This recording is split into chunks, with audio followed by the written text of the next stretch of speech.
j'ai réalisé une chose. L'homme qui m'a enfermé pendant 5 ans avait oublié de verrouiller la porte du sous-sol. Je suis monté à l'étage, dans une petite pièce. La porte était toujours verrouillée. J'ai trouvé un morceau de bois solide. Je frappais la serrure sans m'arrêter. Je n'arrivais plus à m'arrêter. À la fin, la serrure a cédé. J'ai vérifié la cabane. Il n'y avait personne. J'ai essayé de pousser la porte d'entrée, toujours verrouillée. J'ai vu que les fenêtres étaient clouées de planches, mais c'était plus facile que la porte. J'ai recommencé à frapper sans arrêt. Puis la lumière du soleil a commencé à entrer. Je suis resté figé une seconde, puis j'ai foncé dans la forêt. Je ne me suis pas arrêté et je n'ai pas regardé en arrière, même si j'étais épuisé. J'ai continué à courir. Quand j'ai quitté la forêt, j'ai vu une rivière et au loin des montagnes. Je me suis effondré. C'était la première fois depuis 5 ans que je voyais le monde. J'ai essuyé mes larmes et j'ai continué à courir le long de l'eau. Puis j'ai entendu le bruit d'une voiture. J'ai couru sur la route en agitant les bras. La voiture a freiné brusquement. La porte s'est ouverte. Quelqu'un est sorti. Je n'avais pas le choix. C'était ma mère qui a ouvert la porte. Elle m'a vu après toutes ces années de disparition. Elle est restée figée. Puis on s'est serré très fort. En pleurant, incapable de parler. Elle n'arrêtait pas de toucher mon visage. Incapable de croire que c'était réel. Je me suis appuyé sur elle, en sentant son odeur. À ce moment-là, je me suis enfin calmé.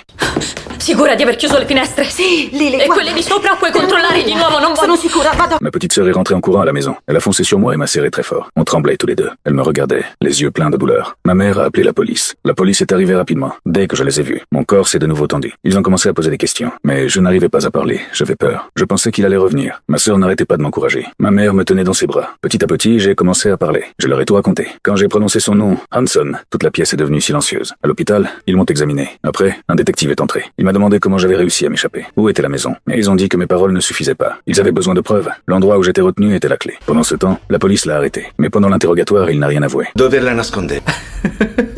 Nascondevo? Sì, so bene cosa le hai fatto. L'hai tenuta chiusa in un seminterrato per 5 anni. Sì?